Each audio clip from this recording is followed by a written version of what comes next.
Со воз некои пеш измрзнати на ниски температури. Илјадници украинци бараат за солниште во некои од европските земји. Најфреквентно е во Полска. Регистрирани се над 300.000 бегалци. Колоната на границата е долга 15 километри. Се чека и по 15 часа. Во Варшава пристигна автобус со жени, деца и стари лица. Ги чекаа волонтерите да ги договорат нивните привремени сместувања. Ну, детей захистить. В первую очередь. Ми біля самого аеродрома, там де бомбили. Тобто ми зовсім близько біля цього аеродрома були. Дети боялись? Дети вот моргает ребенок, моргает. 3 генерации жени го напушти украинскиот регион Транскарпатија, населен со унгарци барајќи за солниште во Унгарија. Пироска Бакса има 80 години. Своето родно огниште го напушти заедно со 14 годишната внука. Се уште се сеќава на Втората светска војна во незиниот крај, кога имало опција или да се прикучат на фронтот или да бидат bегалци. Nem tudok aludni. Nem tudok aludni, idegen helyen nem tudok elaludni, mert a fát nem lehet az öreg fát átültetni egy másik helyre, és az már nem fogom megoldani. Nem, kiszárad, szóval megvisel engem ez az utazás.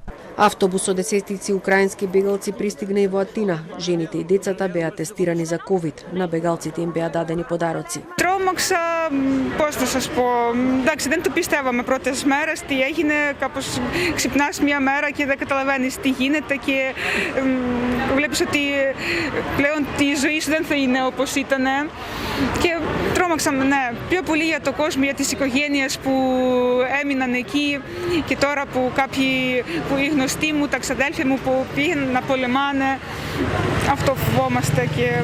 Во Украина и натаму најмногу се собираат на железничката станица во најзападниот град Лавов во близина на украинско-полската граница. Бегалците се надеваат дека ќе ја преминат границата и ќе побегнат од бомбардирањето. Земјата напуштаат и странските студенти. I'm scared for my life too because my mom, she's waiting for me. She invests her money for my education, so I cannot be blocked in this country. So she's every day crying, "Why are you? Have you taken your train? I'm watching some video online. What is happening in your country?" I say, it's what is it. Амбасадите ширум светот се обидуваат да им помогнат на своите граѓани да ја преминат границата. Има обвинувања за дискриминација на лицата кои се од друга раса, како што се нигерици, ливанци и јеменци кои со часови остануваат заглавени на премините. Студентите обвинуваат дека со часови седеле на студ и не им било дозволено да се качат на автобус. Имало и вербални конфликти со украинците за нееднаквиот третман.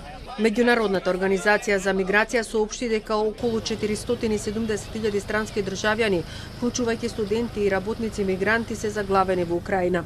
Се апелира до соседните земји да обезбедат заштита за солниште и пристап до територијата.